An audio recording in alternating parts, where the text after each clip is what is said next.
আজ সকাল সকাল এই কাজটা কমপ্লিট করে যার কাজ তাকে আমি দিয়ে চলে এলাম, সেও খুশি আর আমিও খুশি। তো আসসালামু আলাইকুম এভরিওয়ান, আশা করি আপনারা সকলে খুব ভালো আছেন আর আমিও ভালো আছি। আজ আবার অনেক দিন পর আমাদের বাড়িতে হাফেজ সাহেবের পালা পড়েছে, তার জন্য দেখুন মা এদিকে একদম রেডি করে দিচ্ছে টিফিনটা। আব্বা এখন এটা গিয়ে দিয়ে আসবে।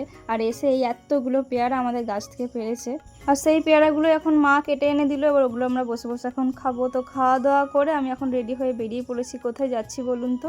আমার যে বান্ধবীটার বিয়ে রয়েছে তার জন্য একটা গিফট কেনার জন্য গিয়েছিলাম আমি আর আমার এক বান্ধবী। কেনাকাটা করতে আমরা বেশি দূর যাইনি, কাছে পিঠে যে একটা ভালো দোকান পেয়েছি সেই দোকানেই চলে গিয়েছিলাম। তো আমি আর ও গিয়ে অনেকগুলো শাড়ি এখানে ঘাটাঘাটি করার পর লাস্টে গিয়ে একটা পছন্দ হয়েছে, তো সেটাই ওর জন্য নিয়েছি। সেটা এখন এই ভিডিওতে আমি দেখাবো না, এটা ওর জন্য সারপ্রাইজ থাক। আমরা আশা করছি ওর খুব ভালো লাগবে, তো ওকে পরেও বেশ খুব সুন্দর লাগবে। তো আমরা এখন কেনাকাটা হয়ে গেছে, তো চলুন এখন বাড়ি যাই।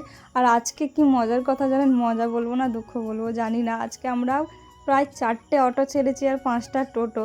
অন্যদিন আমরা বসে থাকি তো আমাদেরকে নিয়ে যাওয়ার জন্য সকলে বলে যে আমাদের অটোয় যাও কি আমাদের টোটোয় যাও। আজকে আমরা বসে আছি, আমাদেরকে ছেড়ে রেখে সবাই চলে যাচ্ছে। তো লাস্টে একটা অটো পেলাম, তো ওটাতেই আমরা এখন বাড়ি ফিরছি। আসলে আজকে ভাইফোঁটা ছিল, তো প্রত্যেকটা অটো আর টোটোতে প্রচণ্ড ভিড় ছিল, তাই আমরা বসার তো সিট পাচ্ছিলাম না। ফাইনালি এটাই পেয়ে এখন বাড়ি চলে এলাম।